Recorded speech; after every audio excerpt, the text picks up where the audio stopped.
Assalamualaikum warahmatullahi wabarakatuh. Dalam video kali ini aku mau cerita tentang warisan Dendels di Indonesia. Apa saja? Ini dia.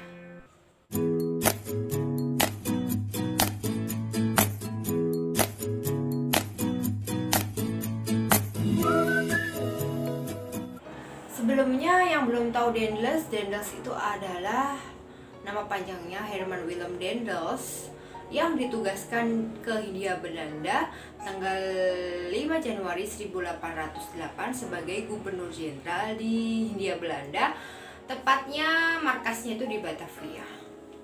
Nah, selain jalan raya pos dari Banten sampai Panarukan, apa aja warisannya? Kerusakan yang disebabkan oleh Dendels merombak semua birokrasi di Jawa itu sudah diramalkan oleh Pangeran Diponegoro. Waktu dia itu di Parangkusumo, ada suara-suara mistis yang datang dari Pangeran Diponegoro bahwa Dendels akan merusak tatanan Jawa. Maksudnya birokrasi itu semuanya dirusak atau diperbaharui oleh Dendels. Tapi di dalam Jawa ini bisa dikatakan Dendels merusak atau merombak semua kebijakan yang ada di Jawa. Warisan yang pertama Dendels adalah pembuatan jalan raya dari Anyer sampai Panarukan, itu dari Banten sampai ke Jawa Timur, yang dikenal sebagai kerja rodi. Selain itu, Dendels juga punya beberapa warisan yang masih dipakai sampai sekarang. Jalan pos untuk mempermudah akses Belanda itu digunakan Dendels untuk mengawasi berbagai ancaman yang ada di Jawa. Pada saat ini jalan pos itu digunakan sebagai cikal bakal Trans Jawa, yang sekarang di proyeknya Pak Jokowi itu juga menggunakan bekasnya jalan pos yang digunakan oleh Dendels waktu tahun itu. Warisan yang kedua yaitu Dendels menerapkan etiket baru, yaitu tentang seragam.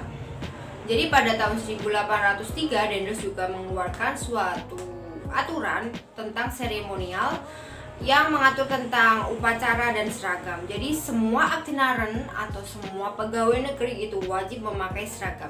Jadi kalau umpamanya pegawai-pegawai sekarang memakai seragam, itu adalah warisan Dendels, karena sebelum-sebelumnya itu tidak ada seragam.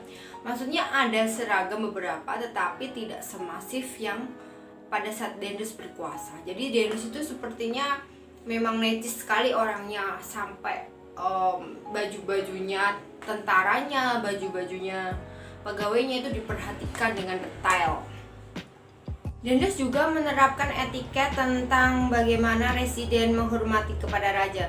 Jadi sebelum Dendels berkuasa, residen itu kalau sekarang setingkat dengan gubernur ya, itu harus menghampiri raja, menyambut raja. Umpamanya keretanya raja itu berpapasan dengan keretanya residen, residen harus berhenti. Tetapi setelah aturan barunya Dendels, umpamanya rajanya lewat dengan kereta kuda, kereta residennya nggak usah berhenti aja. Terus kemudian residen juga tidak perlu membuka topi waktu ketemu dengan raja, tanda penghormatan enggak. Dalam pemberantasan korupsi itu sebenarnya Dendels juga punya andil ya.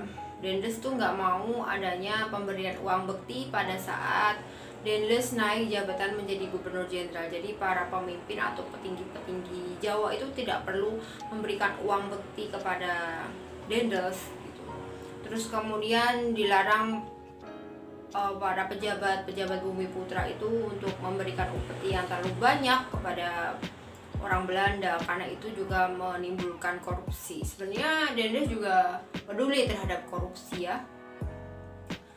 Terus kemudian kalau umpamanya tahu ada yang melakukan tindakan pemberian upeti, maka pejabat itu akan dipecat.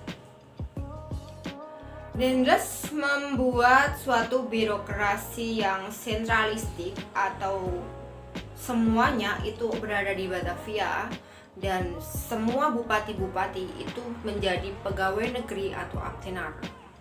Jadi pegawai negeri itu mulai marak dan banyak itu masa Dendels. Sebenarnya pada masa VOC berkuasa tahun 1600 sampai 1700-an itu sudah ada pegawai, tetapi tidak sebanyak pada masa Dendels, karena semua bupati itu sekarang pada saat Dendels berkuasa itu menjadi pegawai negeri dan digaji oleh pemerintah kolonial Belanda. Karena gajinya kecil, para ambtenaren atau pegawai itu melakukan tindakan korupsi yang lebih banyak. Mereka ingin memperkaya diri dan mereka lebih sayang keluarga daripada sayang negara ya. Jadi mereka memperkaya diri untuk mensejahterakan keluarga mereka masing-masing. Dan sekarang praktek seperti itu masih banyak dilakukan oleh tokoh-tokoh pejabat-pejabat negara yang oknum pejabat itu juga masih ada banyak melakukan tindakan korupsi.